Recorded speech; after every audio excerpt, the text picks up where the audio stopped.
Queridos hermanos, muy buenos días. Vamos a iniciar ahora sí nuestro tiempo. Es muy grato poderles saludar a cada uno de ustedes, poderles recibir en esta mañana. Y bueno, vamos a dar comienzo a este tiempo, a este gran momento que Dios nos está regalando. El pueblo de Dios siempre ha experimentado dificultades. Nunca hemos estado careciendo de problemas.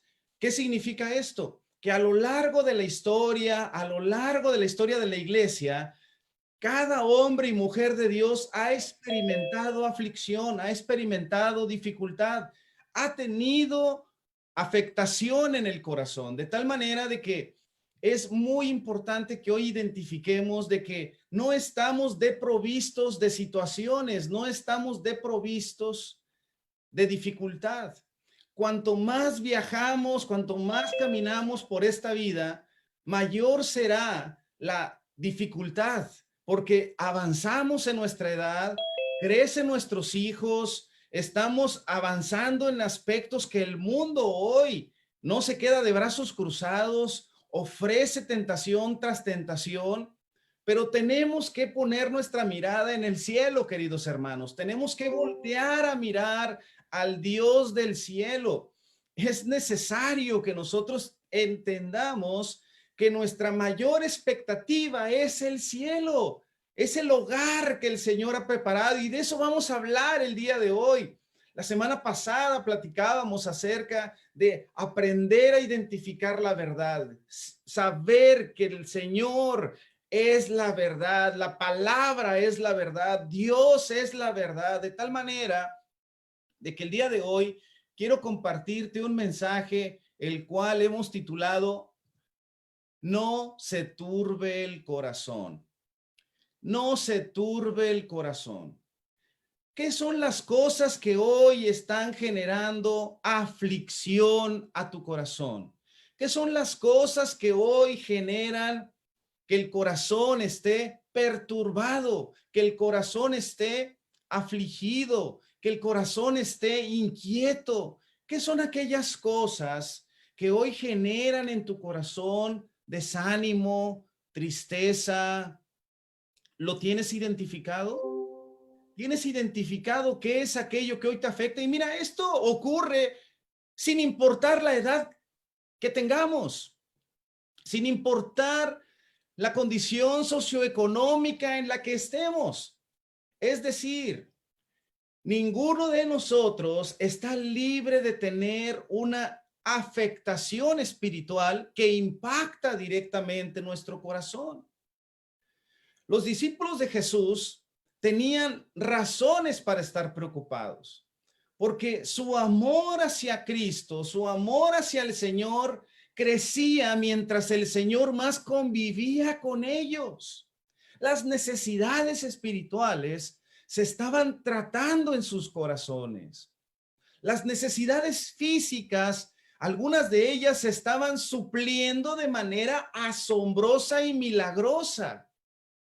Pero sabes, a medida de que transcurrían los días, a medida de que se acercaba el momento de la partida de nuestro Señor, los discípulos empezaron a preocuparse cada vez más, y con justa razón, porque el Señor les estaba dejando pequeños indicios o grandes indicios de su eventual partida. ¿Cómo nos sentimos nosotros cuando un hijo emprende ese caminar por la vida? Algunos de los papás que nos encontramos acá nos preocupa el hecho de con quién se va a casar nuestros hijos, con quién se va a casar tu hija, con quién se va a casar tu hijo. Que sea un hombre, una mujer de bien, que sea un hombre, una mujer de Dios, que sea un hombre, una mujer trabajador, trabajadora, que respete, que ame. Tenemos nosotros esas expectativas. Si eso tenemos para nuestros hijos, para nuestros familiares, obviamente queremos lo mejor para cada etapa de nuestras vidas. Los discípulos se sentían preocupados porque el Señor les había dicho en Juan 13:21, ¿qué les había dicho? Yo te leo la escritura. Les había dicho que él se sentía angustiado se sentía profundamente angustiado y les dijo, ciertamente les aseguro que uno de ustedes me va a traicionar. Imagínate, los discípulos estaban alrededor del Señor y escuchaban que uno de ellos lo iba a traicionar. ¿Cuán fuerte fue eso para todos ellos? En Juan 13:33 dice, mis queridos hijos, poco tiempo me queda para estar con ustedes. Me buscarán y lo que antes les dije a los judíos, ahora se los digo a ustedes, a donde yo voy, ustedes no pueden ir. Fíjate lo que les estaba diciendo el Señor. Me queda poco tiempo para estar con ustedes. Y luego dice en el versículo 36 de Juan 13, ¿y a dónde vas, Señor?, preguntó Simón Pedro. Y el Señor contesta, a donde yo voy, no puedes seguirme ahora. Es decir, no era el momento para que ellos partieran con el Señor. Y luego dice también, pero me seguirás más tarde, les dice Cristo. Piensa cómo te hubieses sentido tú de estar en los pies de cada uno de los discípulos de Jesús. Número uno, saber que uno de ellos lo iba a traicionar. Y número dos, escuchar que la mayor inspiración que podías tú encontrar en este mundo, teniéndola en Cristo, iba a partir. Que esa fracción, que esa parte de Dios, que es nuestro Señor y Dios Jesucristo, se iba a ir. Piensa en el profundo dolor que les generó. Probablemente ese dolor, esa desilusión, ese miedo, esa frustración y ese descontento hizo que el corazón se angustiara. Su mundo se estaba hundiendo. ¿Has sentido tú eso? ¿Has sentido que tu mundo se desmorona? Piensa en la aflicción más grande que has enfrentado últimamente. Pensemos en una enfermedad. Pensemos en una cuestión emocional. ¿Sabes? Es fuerte. Es fuerte cuando vemos que el corazón se torna lleno de angustia, invadido de angustia. Entonces, la conversación que el Señor tiene ahora en el capítulo 14, que es donde vamos a profundizar el día de hoy, Juan 14, leamos por favor. Te comparto la escritura. Juan 14, versículo 1. Y te la voy a leer en esta versión, en la NBLA. Dice, no se turbe su corazón. Crean en Dios, crean también en mí. La NBI dice, no se angustien. Confíen en Dios y confíen también en mí. Esta conversación que continúa en el capítulo 14 está 100% relacionada con lo que veíamos en los versículos anteriores que leíamos, capítulo 13, ¿sí? Entonces la conversación continúa fluyendo y vemos cómo nuestro Señor prepara a los discípulos para lo que vendría. Prepara a los discípulos para lo que seguiría aconteciendo. Él les brinda consuelo, Él les brinda dirección con el fin de preparar sus corazones. Los discípulos, insisto, estaban preocupados acerca de lo que Jesús les estaba revelando. Pero algo importante, les dice el Señor, no se turbe el corazón. Tenemos que entender nosotros que a pesar de las circunstancias difíciles, Jesús nos dice que no se turbe el corazón, que no se angustie nuestro corazón. No debemos nosotros olvidar que estos eran hombres como tú y como yo. En tiempos difíciles debemos conservar la fe. En tiempos de angustia debemos conservar nuestra confianza. Cuando dice la Escritura, crean en Dios, crean también en mí. Confíen en Dios y confíen también en mí, nos dice el Señor. No debemos nosotros de estar perturbados. No debemos nosotros de estar angustiados, sino más bien de poner nuestra mirada en quien nos genera, en quien nos provee lo que necesitamos. Estas son las palabras del buen pastor, consolando los corazones de sus ovejas que están llenos de problemas. Este es el abrazo cálido del buen pastor y nos dice que creamos en Dios y que creamos en Él. Esa revelación nos lleva a identificar la esencia más sublime del corazón amoroso del Señor Jesús.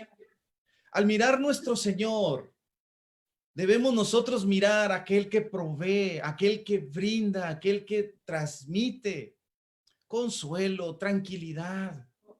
Nuestro Señor sabía lo que estaba en la mente de cada uno de ellos, que estaba en el corazón de cada uno de ellos. Nuestro Señor tenía identificado precisamente el corazón de cada uno de ellos, ¿sí? Entonces, nosotros tenemos que ver cuánto nuestro Señor nos está hoy consolando. Nosotros tenemos que voltear a mirar a Cristo, hermanos. Porque cuando nosotros estamos pensando en nuestros problemas, el Señor nos está volteando a mirar a ver qué es nuestra reacción, ¿sí? Él veía en sus discípulos que estaban alterados, que estaban angustiados, y las inquietudes que les perturbaba, había un remedio, había una solución. ¿Cuál era esa solución? ¿Cuál crees tú que era esa solución? Veamos nuevamente la escritura. Abramos nuestros corazones. Dice, no se angustien, confíen en Dios y confíen también en mí. Subraya eso, no solo en tu Biblia, sino en tu corazón. Pongamos en letras mayúsculas cuál es la solución para el corazón angustiado, cuál es la solución para el corazón turbado, para el corazón afligido. Tal vez muchos de nosotros que estamos padeciendo alguna aflicción, tengamos el corazón hoy así. Tal vez algunos de nosotros que estamos hoy perturbados por la cuestión de la enfermedad o de las cuestiones emocionales o de las cuestiones del recurso económico, estemos hoy perturbados. Pero nuestro Señor sabía qué era la solución. Nuestro Señor sabía qué era lo que necesitábamos nosotros hacer. Confiar en Dios y confiar también en Él. Estaban ellos preocupados por tantas cosas. Y no solamente por la partida de nuestro Señor, no solamente por la traición que el Señor había dicho, sino porque había oposición alrededor de ellos. Había grupos que querían deshacerse de ellos. Había un gobierno opresor. Sabían que estaban en constante peligro. De modo que, añadiendo a todo eso, estaba la eventual partida de nuestro Señor. Imagínate tú. Imagínate nada más. Ellos constantemente estaban percibiendo ese entorno de peligro. Entonces, ¿cómo estamos nosotros hoy? ¿Y cómo estamos reaccionando ante todo esto? Por eso vuelvo a reiterarte, querido hermano. Confiemos en Dios y confiemos también en nuestro Señor Jesús. Mira, para los discípulos que han dejado todo por seguir a Cristo, debe de ser terriblemente desorientador, terriblemente impactante saber que su maestro se va. Él les prometió el Consolador, Él les prometió el Espíritu Santo, pero todavía no estaba. Hoy nosotros tenemos el Espíritu Santo y necesitamos nosotros identificar nuestra fe. Ahora, ese crean en Dios y ese crean también en mí que dice nuestro Señor en la Escritura, es un mandato. Dice, confíen en Dios, crean en Dios. Confíen también en mí. Dice, crean en mí. No son palabras de, sería buena idea que cuando tu corazón esté perturbado, confíes en Dios y confía en mí. No suena como una buena idea, es un mandato. Es un mandato. Entonces, la pregunta aquí es, ¿qué haces tú cuando tu corazón está en situaciones complicadas? En nuestro mundo, esas emociones se desbordan. En nuestro entorno, esos momentos nos sentimos desfallecer. Entonces, es digno identificar que Jesús reconoce el temor de sus discípulos y reconoce nuestros temores, pero no los apoya, sino que nos dice, confía en Dios y confía en mí. Entonces, nuestro Señor nos lleva a que en lugar de enfocarnos en nuestros temores, nos llama a que tengamos fe. Jesús llama a los discípulos a creer, no a causa de la situación, sino a pesar de la situación. Entonces, el llamado a creer es a pesar de cómo están las situaciones. Tenemos que entender lo que nos dice Hebreos 11:1, que la fe es el resultado de las cosas que no vemos.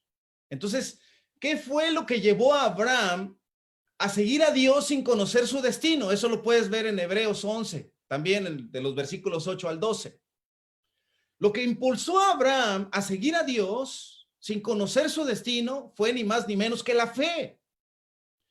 La fe es quien detona esa cercanía, esos milagros. Tenemos que entender, queridos hermanos, que Dios bendijo a Abraham cuando Dios le dijo que por medio de él iba a ser una gran nación. Entonces fue por medio de la fe de Abraham. Entonces ahora nuestro Señor está llevando a sus discípulos a que crean en Dios y crean también en Él. ¿Cómo está hoy tu fe en Dios? ¿Cómo está tu fe en Cristo? ¿Cómo estás hoy en tu fe? Querido hermano, que no nos falte la fe. Los tiempos son difíciles y tal vez vendrán más tiempos difíciles. No es que uno los desee, pero tenemos que estar nosotros preparados en nuestra fe. ¿Cuán ejercitada está hoy tu fe? Mira, es muy habitual que nos preocupemos por nuestro estado físico, que nos preocupemos por nuestro estado económico, que nos preocupemos por nuestro estado emocional, pero necesitamos poner especial énfasis en nuestro estado espiritual. En nuestro estado espiritual. Jesús llama a los discípulos a creer no solo en Dios, sino a creer también en Él. Por eso era muy necesario que los apóstoles, que los hombres de Dios que estaban alrededor de Jesús, pusieran su mirada en Él. Crean en mí, les dice. Entonces, yo te pregunto, ¿tú crees que funciona que pongamos nuestra fe en Cristo? Hay personas que nos dicen lo contrario. El mundo grita lo contrario. El mundo dice, haz lo que tú quieras, porque es tu vida. El mundo hoy nos lleva a un punto en donde le demos la espalda a las cosas espirituales, le demos la espalda a la palabra de Dios. El mundo hoy nos llama a que traicionemos a Cristo. Por eso es importante identificar el llamado que el Señor nos hace a nosotros también. Crean en Dios y crean también en mí. Cuando nosotros creemos en el Señor, se ve reflejado en nuestra vida. Cuando nosotros creemos en Dios, se ve reflejado en nuestra vida. Ahora, ¿cómo habremos de creer en Dios y cómo habremos de creer en el Señor si ignoramos lo que dice la palabra de Dios? Queridos hermanos, aferrémonos al Señor. Mientras más nos preocupamos, mientras más crecen nuestras angustias, yo te pregunto, ¿qué solución encontramos? Dice la Escritura, no se turbe su corazón. Crean en Dios, crean también en mí. La solución es creer, la solución es confiar, la solución es poner nuestra mirada y depositar nuestra confianza en el Señor. Yo te comento, si a los que Dios aman, todas las cosas les ayudan para bien. Eso lo dice Romanos 8:28. ¿Qué hay que temer entonces? Si Dios está a nuestro favor, ¿qué importa quién está en contra nuestra? Eso lo dice Romanos 8:31. Ahora, ¿tú crees lo que dice la palabra de Dios? Tenemos que creer, queridos hermanos. Necesitamos aprender a desarrollar una fe creciente. Este tipo de fe triunfa sobre las miedo sobre las inseguridades, porque es una fe depositada en Cristo, no depositada en nuestros talentos, no depositada en nuestras capacidades, no depositada en nuestra cartera, no depositada en la persona que está a nuestro lado, sino depositada en Cristo. Y hoy te quiero hacer un llamado, querida hermana. Pon tu mirada en Cristo. Tu esposo tal vez te va a fallar, tus hijos tal vez te van a fallar, pero querida hermana, pon tu mirada en Cristo. Joven que hoy te has vuelto al Señor, no voltees a mirar a tus padres, no voltees a mirar a tus hermanos, voltea a mirar al Señor y serás una influencia para tus hermanos, serás un bálsamo para tus padres. Querido hermano, tú como varón, tú como hombre de Dios, sé un hombre fervoroso en tu fe, creciente en tu fe. No voltees a mirar lo que tu esposa hace o no hace. Voltea a mirar al Señor, vuélvete a Él, renueva tus convicciones, aférrate a la palabra de Dios. Querida iglesia, necesitamos nosotros entender a quién nos estamos dirigiendo. El Señor nos dice, crean en Dios y crean también en mí. No dice crean en las circunstancias, no dice aférrense a las situaciones, sino nos dice crean en Dios y crean también en mí. Ahora, es una fe puesta en la divinidad del Hijo de Dios. Entendamos la divinidad del Hijo de Dios, porque eso es fundamental para nuestro cristianismo. Cuando Jesús hizo la pregunta a sus discípulos, ¿quién dicen ustedes que soy? ¿Quién creen ustedes que soy? ¿Qué le contestó Pedro? Pedro le contesta, tú eres el Mesías, el Hijo del Dios viviente. Cuando Cristo nos dice que creamos en Él, necesitamos creer en el Mesías, en el Hijo del Dios viviente. ¿Qué dijo Jesús ante esa declaración? Sobre la base de esa respuesta se edificaría la iglesia. Y mira, vemos a Pedro en el libro de los Hechos utilizar esas llaves que el Señor le otorgó. Entonces, debemos de identificar quién es Cristo, su divinidad.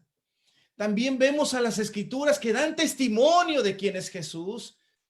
¿Qué es lo que dijo el Padre? Esa voz que resonó en el cielo dijo, este es mi Hijo amado en quien tengo complacencia.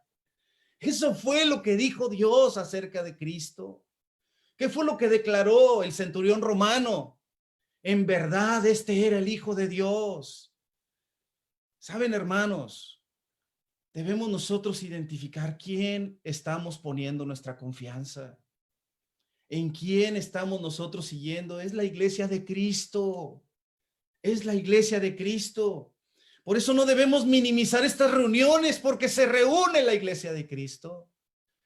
Por eso no debemos de parar nuestro evangelismo. Por eso no debemos de frenar nuestro crecimiento espiritual. Porque tenemos el consuelo maravilloso de las palabras de Cristo, del Espíritu Santo morando en nuestras vidas. Debemos de apreciar y valorar a nuestro Señor. Pero ¿qué más nos dice la Escritura? ¿Qué más nos enseña la palabra de Dios? Veamos la Biblia, queridos hermanos. Ahora en el versículo 2 de Juan 14.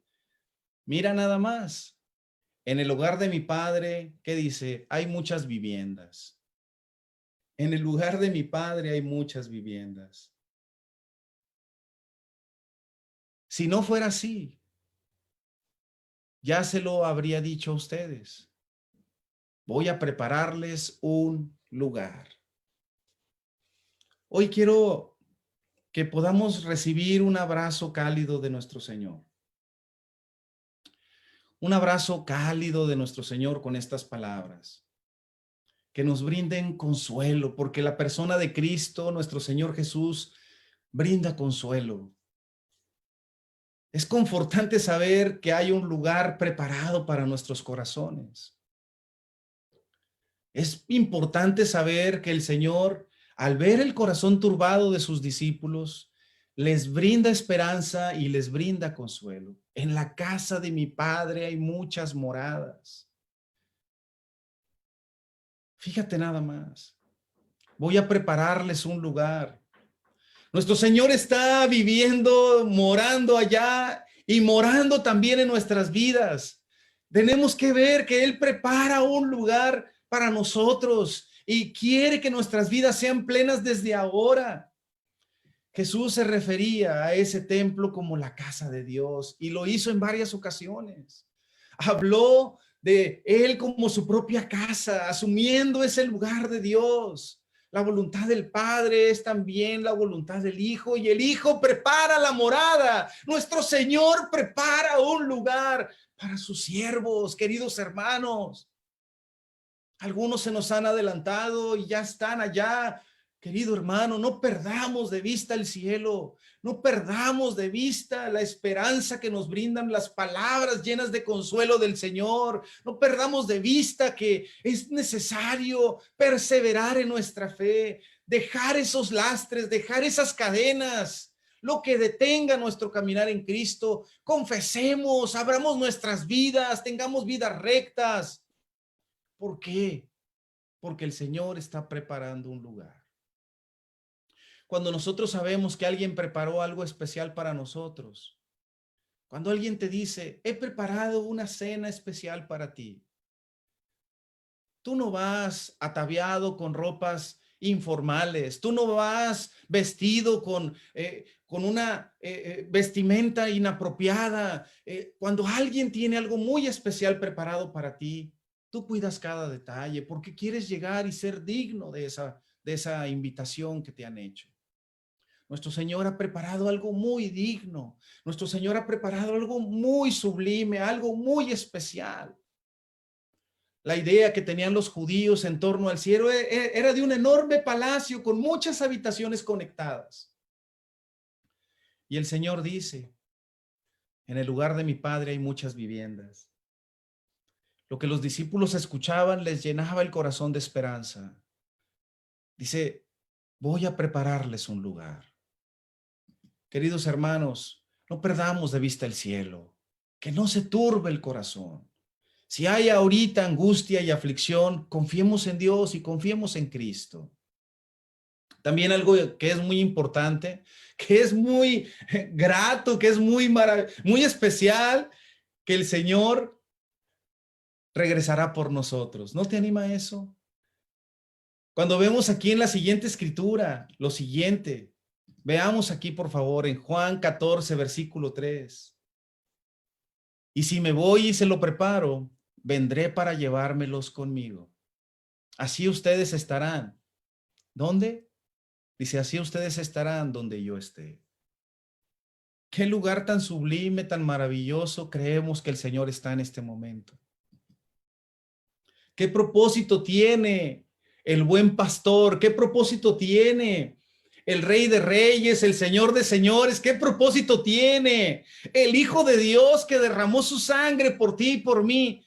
¿Qué propósito tiene al decirnos estas palabras? El propósito, querido hermano, es brindarnos más y más consuelo, porque nos va a preparar un lugar, porque quiere que estemos con Él. Él va a regresar. Él va a regresar, dice la escritura. Y si me voy y se lo preparo, vendré para llevármelos conmigo. Vendré para llevármelos conmigo. ¿No te anima eso? Te llevaré conmigo, nos dice el Señor. Ponle tu nombre. Te llevaré conmigo, querida hermana. Te llevaré conmigo, querido hermano. ¿Sabes? Nosotros necesitamos voltear a mirar. Nuevamente te exhorto, volteemos a mirar al que nos promete esto. Nos quiere llevar con Él. El que estaba diciéndoles a sus discípulos, me iré, les estaba diciendo, volveré por ustedes. Los quiero conmigo. En el lugar de mi Padre hay muchas moradas donde vivir, donde habitar, y vendré por ustedes.